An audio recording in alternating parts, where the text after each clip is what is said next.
What is going on, people? It is good to have you on board. Another episode of Unfiltered coming your way right here, right now. Officially, this will go down in your scorecard, episode number 288. You can jump on board the Unfiltered Revolution. It is easy 24/7, 365, Apple, Spotify, everywhere you get your podcasts. Of course, art formerly known as Twitter, X, if you will. At Casey Stern, give me a follow, then jump up into the bio, follow through all the way to the YouTube channel. You could like and watch and tell all your friends all the videos, all the content, all the interviews, all the conversations. And now to boot, we are newly on Instagram. And like MySpace, when you first opened and Tom was your only friend, we're fairly new. So I've been joking at my own expense about the fact we could use some followers and let's bump up the number. We've only been on it a few days. Help us out and get us at Unfiltered with Casey Stern. It is good to have you here. Again, where most of you are, Apple, Spotify, and everywhere you get your podcasts.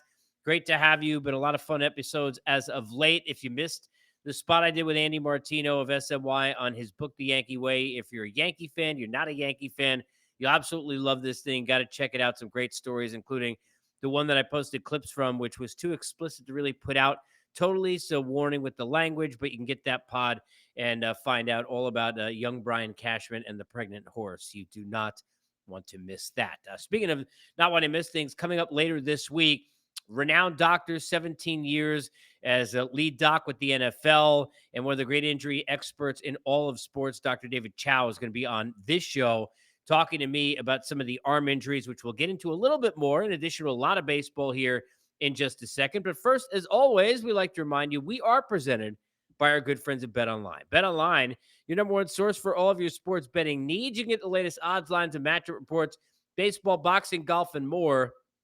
BetOnline continues to be the fastest and easiest way to get all your wagers. Live casino and card games, they're all available right now from your phone. So come on, people, get over there.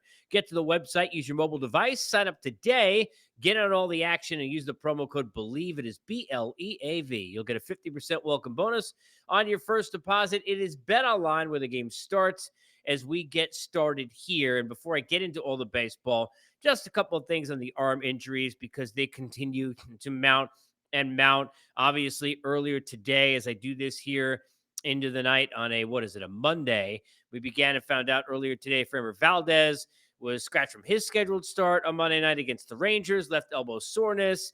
Joe has spotted the manager, Dana Brown, the GM, saying it's no big deal. He's going to go back for further evaluation in Houston, but they don't think that it's going to be any kind of a long-term issue, and they're not concerned. But all of these things begin with not necessarily being concerned until you have a reason to be concerned. And with all the elbow issues that we have had lately, I'm sorry, if you're an Astros fan, I think still fingers are crossed. And certainly among those, chief among them, recently, Spencer Strider, we still await some more information on that. And Shane Bieber, who we know obviously now is going to face the reality of having Tommy John surgery again, not pitching this season. A guy who, as we talked about in a pod a couple of days ago when this broke, was on his way to getting paid, massive amounts of money if he continued to pitch the way that he had in the first couple of starts, was leading the league in strikeouts with 20, had allowed no runs. I mean, he was brilliant. He talked about Bieber did emotionally after, finally meeting with the media for the first time since this news came out. He said, quote, I was falling back in love with pitching and I was having a lot of fun talking about his success. Said baseball will be there. He said, I will be here. It's easy to keep things in perspective. Just an injury that I'll get past. I'm not the first person. I won't be the last. One of the things that is a bit more difficult is throughout the offseason and in spring training, I did figure things out. My performance was getting back to the place I knew I was capable of. He did go on to talk about his elbow issues and his discomfort. And he said that pretty much from pitch one all the way to pitch 83, his last time out, he had not felt good and knew that there was something wrong, and clearly very wrong. Now, Shane Bieber not going to be there for a Guardians team that is 8-2 to open the season. And we'll get to them. Stephen Vogt's club off to a good start, got a win in their home opener post-eclipse. We'll get into that. By the way, speaking of the eclipse, it's like the apocalypse. If the team they beat, the White Sox, get a win, they're 1-9 on the season. Between them and the Marlins, a combined 2-19, I think, here to open the 2024 campaign. Meanwhile, elsewhere, Garrett Cole also had some comments today publicly talking about being, quote, disheartened by pitching injuries and the discourse on it. He had a lot of interesting quotes in here. He said he's frustrated that it's a combative issue. Quote, it's like, okay, we have divorced parents and the child's misbehaving. We can't get on the same page to get the child to behave. Not that the players are misbehaving, but we have an issue here. We need to get on the same page and we need to try and fix it. And he went on further to talk about, he said he didn't have solutions for the problem necessarily, but he said that the contended MLB assertion that the pitch clock isn't a factor after one season of implementation is short sighted. And I would agree with that. Just to say, look, and I said this the other day, you can't say that the pitch clock and the change and the fact that there's a ramp up is a factor because we're not sure. But there's not enough data to tell. And the idea that Major League Baseball says, like, kind of, it's like blasphemy. Oh, you're kidding. You got to be kidding me. What? It's ridiculous. The idea of the pitch clock. What do you mean the pitch clock? How could that have anything to do with it? That's a little bit absurd as well. Garrett Cole saying, quote, we really have to understand the effects of the pitch clock 5 years down the road. To dismiss it out of hand, I didn't think that was helpful to the situation, nor did I, by the way. He said and goes on, quote, I think the players are obviously the most important aspect of this industry and the product.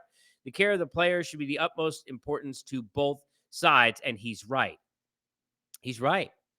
He said, I think it's irresponsible for either side to say any one of these things definitely has no impact on pitchers' elbows or shoulders. That's not helpful. And I agree.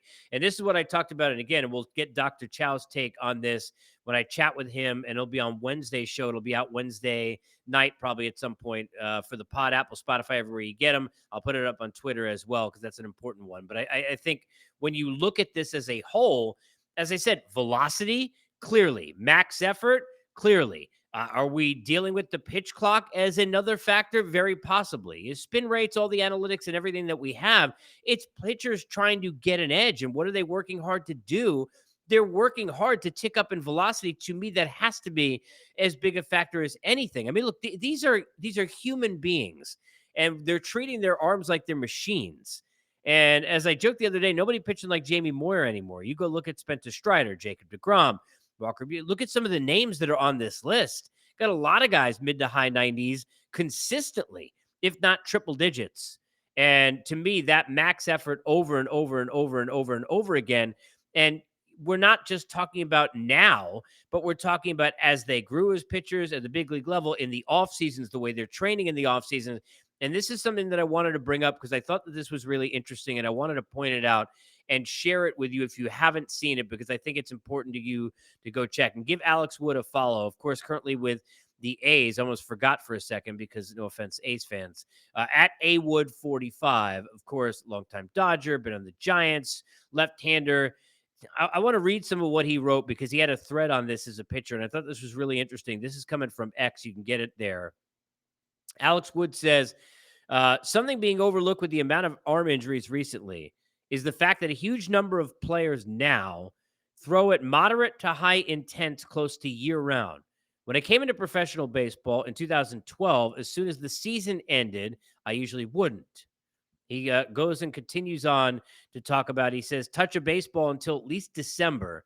And I definitely wouldn't be off a mound until January. I knew that there were a few veteran players that wouldn't even throw their first bullpen until they got into spring training in February. If you told a young player today they had to take 8 to 10 weeks off throwing in the offseason, couldn't touch a mound until the middle of January, they'd think you were nuts. Well, he said crazy. I'm saying nuts. Part of the reason for the year-round throwing is speculation out there that this could actually be beneficial with regard to injury prevention. Alex Wood goes on to say whether that's true or not, I don't know. The other aspect is the competition part. Guys are now pushing the envelope like never before. When I first came into the league, if you were dedicated and hardworking, it was an advantage because not everyone was. Now, if you aren't hardworking, disciplined, completely dedicated to the game, in caps he puts, you are not lasting. And with that, the level amount of training has grown. Now guys have tangible blueprints to be able to try and increase velocity. They have tangible blueprints to create new pitches. Most of this is done on the mound. Alex Wood goes on to say, the more you're on the mound throwing at higher level intents, the more risk you're taking in the long term, right? Crazy thing is all these players pushing the envelope like this, probably not a single one of them would change a thing. They're doing what they think they need to do in order to have a long, impactful career. So how do you fix it? Not sure there is or will ever be a concrete answer. My only thought is that muscle fatigue has a major correlation to injuries. So at a minimum, during the actual season, how does the league and how do teams maximize recovery and reduce fatigue? And he continues to go on, and you should check out the rest of this thread. It's fantastic. And coming from a pitcher, and a lot of pitchers have chimed in, and a current pitcher, I just thought that's really cool. And it's something you definitely want to check out. Alex Wood at AWood45. Really good job kind of breaking that down. But everybody has their own opinions. And as I said the other day, if you ask a doctor, they're going to have different and differing opinions on likely a number of factors that go into what causes this. We'll discuss some of those with renowned doctor and longtime lead team doc in the NFL for decades, Dr. David Chow, injury expert. You could find him and get him on Twitter as well, or X, if you will, if you want to head over there. And you could give him a follow. You can find him at Pro Football Doc. He is going to join me on Wednesday on this podcast to discuss some of these arm injuries. So I'll kind of table the injuries for now as we await on Strider, as we await on Valdez, and we'll continue plenty more, obviously, with the podcast as we go. Curious on comments from you, from a fan standpoint, your ideas, players who are what I want everybody to chime in, because to me, I don't think there is one right answer, but it is something that I think Garrett Cole has a really, really good point when he says no matter what the reasoning is, and he was discussing specifically the fact that they basically poo-pooed and threw off to the side that, oh, it can't be the pitch clock. But no matter what aspect of it we're looking at, you can't throw any of it away. You can't throw any of it to the side and say, oh, it's not that. We have no idea what the hell it is. And we've got to crack down on all of the different aspects that could be creating all these injuries, because clearly, to the point I think Alex Wood was making, if the pitchers are going to see, and it's not an edge in a bad way, but a way that hard work and all that training and all that effort that they're putting in and all that time is going to have a chance to make them better, and therefore make them more money and set up their families' lives and all of that, and set up their career moving forward, they're going to do that. And if it puts them at risk, they're still going to do that. And now Shane Bieber, just one of the guys, obviously, who now is down and we don't get to watch. And obviously, I feel terrible for him, specifically because he was going into that contract year and was off to such a great start. Meanwhile, as we go around the league, the Guardians off to a great start with or without him. 8-2 in their first 10. Stephen Vogt, after the eclipse, gets the home opening win. Jose Ramirez hits another home run. He's been fantastic. I know they played the White Sox. I know the White Sox are bad. But let's play a little game of what do you believe? You got three teams that are off to really hot starts, and there's more than that I want to cover here at the outset of this as we go around the league. And as Meatloaf said, 2 out of 3 ain't bad. One, I'm going to say in the Guardians, because of the division, and I know Tito's not there anymore, but just the track record of the culture that he and Chris Antonetti built that is still there, and the guys who are still there from those teams, where they've always kind of been the team. I remember how huge a factor offensively and in the room Michael Brantley was. And when he went down, it was like, oh, remember that year? There's no way. And then all of a sudden they were in the World Series, and he was just a spectator. They always seem to find a way to move forward, regardless of what name, whether it's Lindor recently or whoever over the last number of years, that goes off because they get traded, or, they price themselves out, or they get injured in this case. It never seems to matter. They're going to be in it to win it. It's kind of like the Brewers in the National League, who have been that way for a long time as well. And they've gotten kind of off to a good start, which has surprised me, even though I know the Reds beat them today 10-8. But, these teams, it's just something about you can't put the Guardians in a corner. They're going to find their way out. They're 8-10 to open the season. So I'll buy them in the AL Central in terms of, because now the National League Central, I also know what that is and what it's not. I know that as much as we might think the way he's pitched, right? The Cubs going to be factors this year. We thought that before the season. Cardinals certainly could be, even if they're, not the Cardinal way again. They're not the Cardinal way off anymore. So they're somewhere in the middle. And we like what the Reds have done, and they've got young talent. The Pirates are sitting there. They're 9-2. Now, last year they opened up 20-8 in the first 28 games. They had a great April, and I didn't buy them then either. And they came back down to earth. The National League Central is not a division that is going to be one where it's not like the Pirates are sitting there and playing in the National League West and battling the Dodgers and the Padres and the Giants and the Diamondbacks. No offense, Rockies. And I'm sitting there and saying, well, the competition is too tough, because the competition is not as difficult in the NL Central. But when I look at the Pirates, I'm sorry, Pirate fans. And look, I love Pittsburgh. I love PNC. It's one of my favorite parks. The pirate hat and colors and all that. I'm all for it. They've been one of my favorite non-Met teams since I was a kid to watch. But I'm just not buying it.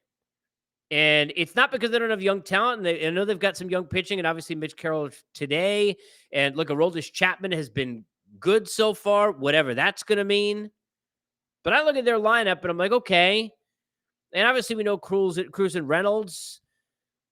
But, Andrew McCutchen now versus and I love Kutch. Your Rowdy Tellez, Connor Joe, your trio.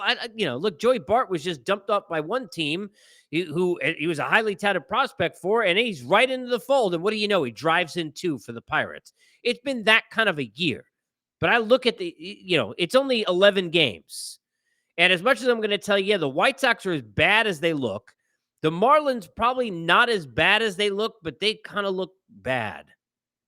Not great. I mean, it's not great. But I'm just not buying that the Pirates are this good. And I hope I'm wrong, because it'd be a great story. But I think they're going to be a team that, look, they could be more competitive than we're used to. They could be better than they've been. But how good do you think the Pirates are? You're a Pirate fan. I want to hear from you. Let me know. Apple, Spotify, everywhere you get podcasts. You could jump in and chime in on the Twitter side or on the YouTube channel. You can comment there. It's also a good place to conversate, if you will. And I know it's not a word, really. You could jump on board on the Twitter side at Casey Stern, get into the bio, and follow through to get me over there. The Yankees are also 9-2, and them I'm buying big time. You hear Juan Soto talking about the chemistry and how they're look, when you're winning, right? What does chemistry breed winning, or winning breed chemistry? Chicken, egg, which came first? I get all that. But if you're sitting there and you're hearing Soto's comments, I mean, everything is like, gravy and rainbows and Hallmark cards. It's beautiful. And yeah, that's easier when you're 9-2. But there was a vibe that we've noticed that was different coming out of camp. And even with the Garrett Cole injury, which I'll go back to, is still going to be a factor. The Yankees need Garrett Cole. But now it may be, hey, if the Yankees get Garrett Cole, they may be as scary as any team in the American League. That's how good they look. Not they need Garrett Cole to kind of be a factor in a wild card race, because they kind of already look good enough for that. And even though I'm going to talk about the hitting, let's get to the pitching. Nasty Nestor, 8 innings, no runs, 2 hits, 6 strikeouts. How about how Stroman pitched and Stroman's been great in the debut at home as a Yankee.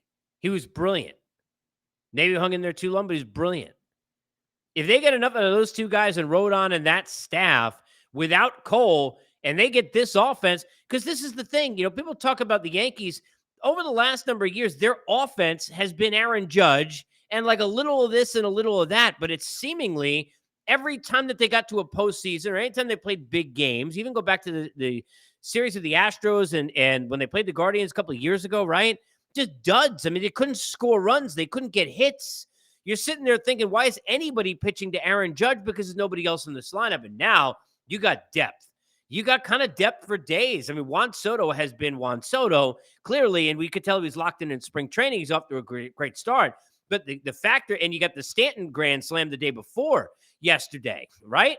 But the big factor to me has been Volpe and the way that he's hit. He clearly has unlocked something. He's hitting .417 open the year.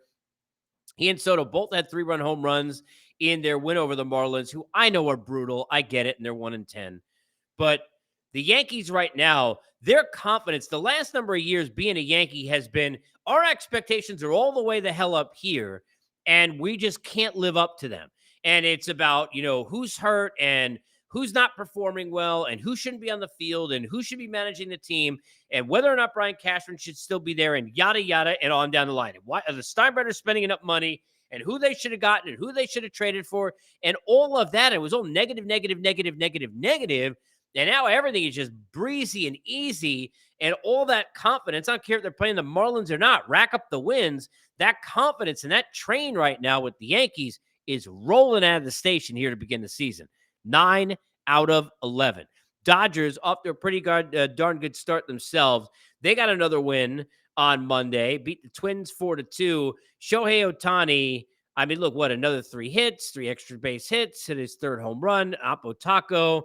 Dodgers are off to a 9-4 start. That's 3 home runs in 5 games and also a pair of doubles for Ohtani. I mean, this lineup is just the top 4 hitters in this lineup. And by the way, that's not including, Muncy, we know what he could do. Teoscar Hernandez already got a bunch of ribs and 4 homers to open the year. And you can go on down this line. But these top 4 in this lineup, I mean, are you kidding me right now? Mookie Betts, 375. OBP is over 500 to open the season. Shohei Ohtani hitting 345 with a 383 OBP. Freeman hitting 348 with a 466 on base. Will Smith hitting 400 off the new contract with a 429 on base. Go do the numbers. Are you kidding me? Betts, by the way, slugging 792. How about them apples? I mean, you got to be kidding me. This lineup is just, it's dumb. James Paxton is like, how the hell have I gone to heaven? He 2-0, 2 runs over 6. You give up 2 runs over 6, you may go undefeated as a pitcher with this team. Because how many times they getting shut out? Brazier, Hudson, and Phillips, by the way, 3 scoreless innings in relief as well. But I mean, it's like you could have 3-4 runs over 6 innings with that lineup. Nobody holding them. They're not getting shut out. It's stupid. And it doesn't mean the Dodgers are guaranteed to do anything. We certainly know that over the years, right? And I love Doc, but with Dave Roberts and this team, we know no guarantees of anything. I mean, Diamondbacks knocked them off in 3 games last year. Boom, goodbye. But I mean, hi, are you kidding? And it's fun to watch. People are going to hate on them because they spent all the money, and that's fine. But it's fun to watch. I don't know. It's appointment television right now if you're watching the Dodgers, but they're not going to be alone in this division. And that to me is going to be something that's really going to be interesting to watch. And, look, one start is one start. It doesn't necessarily matter. I know Blake Snell, kind of a little bit of a rough go out of the gates in the beginning of his first start at home. Had a good first inning, then allowed 3 runs in the second. Blake Snell, with that Giant team and that staff and with Webb and especially with Hicks, if Ray gets back healthy, I mean, they've got some options. Their lineup looks a little bit better. I like what I've seen out of Conforto so far this season. We'll see kind of whether or not they can get enough offense, but the Giants will kind of be interesting to watch. I think Bob Melvin kind of has you right where he wants you, back with a team where he's more suitable for, that can kind of sneak up on you and doesn't have all those expectations necessarily. Like they had with the Padres, who still, by the way, have a chance to certainly be very dangerous in this division. The Diamondbacks, I know, have had a little bit of a hiccup here and there to open the season, but just in time for a series with the Rockies in Colorado. So I'm sure they'll get righted here over the next couple of days. That NL West is going to be a lot of fun to watch. A lot of fun to watch. In other news, you look, sometimes surprises you get seemingly out of nowhere. Dave Dombrowski just always seems to do this. I don't even know how many times we can count. Now, going back to his Tiger days, where, by the way, is the Mets await JD Martinez. I remember when he got dumped off in Houston. I remember asking Dave Dombrowski, did he know that things would work out that way when he brought him? Nope. In Detroit, no, he had no idea. But sometimes better to be lucky than good. So I don't know if he knew that Spencer Turnbull was going to turn out to be what he has been in his first couple of starts. But through 2 starts, he is not allowed a run. He had 6 innings, no runs, 2 hits, and 6 Ks in his second start with the Phillies. And he keeps pitching like that. I mean, it's going to be a godsend for that Philadelphia team, who has kind of righted the ship a little bit last couple of days. They're up at 5 up and 5 down now to open the season after a 5-3 win in 10 innings over the St. Louis Cardinals on Monday. There's a ton that is still going on. We have just gotten started at the big league level, but there are certainly storylines that are not all great, including all of the injuries and all of the concerns and all of the question marks that continue to now be bandied about why. And I'm curious your take. Want to hear from you? Let me know. Get me at Casey Stern, Twitter X, if you will. Get up in the bio, follow through to the YouTube channel where you can watch all the videos and you can make comments there. And obviously happy to conversate along the way with you there.